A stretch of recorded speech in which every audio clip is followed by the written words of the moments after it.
छठी मई के ऊँचिया टरिया त ओहो पेर चढ़लो न जाय। छठी मई के ऊँचिया टरिया त ओहो पेर चढ़लो न जाय। लेहि का मन देखू दरिया त घटावा दे हेऊ बनावाय। लेहऊ न हाथवा कु दरिया त घटिया दे हेऊ बनावाय। पहिरऊ का मन देवपी यरिया त चलऊ अर्घ दियाय। पहिरी का मन देवपी यरिया त चलऊ अर्घ देई। तही बस कच काचे बांसवा के घरवा कदामा बगिया के डार। कच काचे बांसवा के घरवा कदामा बगिया के डार। तही तरे सुतले क वन देऊ गोड़े मुड़े चादर तान। ओही तरे सुतले क वन देव गोड़े मुड़े चादर तान। ओही तरे सुतले लमरामा गोड़े मुड़े चादर तान। बैठी के जगावई उनकर धनिया बलमा भैले अर्घ के जून। वही तरे बैठी जगावई उनकर धनिया उठाऊं स्वामी भैले भियान। वही तर जगावई उनकर धनिया उठाऊं स्वामी भैले भियान। गैया दुहाऊं भीनु सरवा भैले बटे अर्घ के जून। गैया दुहाऊं भीनु सरवा भैले रगिया के जून।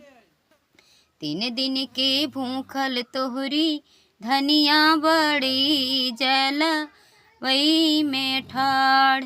3 दिन के तोहरई धनिया जबटीनी जलवे में ठाड़। थर थर कांपे लब दनिया उठवा इल थर थर। थर थर कांपे लब दनिया उठवा इल फहराय। छठी मई के ऊँचिया टरिया ओहो पर चढ़लो न जाय। छठ मई के ऊँची गरिया ओहो पर चढ़लो न जाय। लेहि बलम जी को दरिया घटिया दी हूँ बनावाय। देहूँ बलम जी को दरिया घटवा दे हूँ बनावाय। पहिरऊँ बलम जी पी यरिया चलहूँ अर्घ देवाय। पहिनऊँ बलम जी पी यरिया चलहूँ अर्घ देवाय। कच कच बासवा के घरवा वही तर कदम बगिया के डार। वही तरे सुतले लमरामा गोड़े मुड़े चादर तान। वही तरे सुतले लमरामा गोड़े मुड़े चादर तान। बैठी जगावई उनकर धनिया उठाहूँ स्वामी भैले भियान। गैया दुहाऊं भीनु सरवा भैले बाया रगिया के जून। 3 दिन के भूखल तोहरी धनिया बटीनी जलवे में ठाड़। थर थर कांपे लब दनिया उठवा इल थर थराई।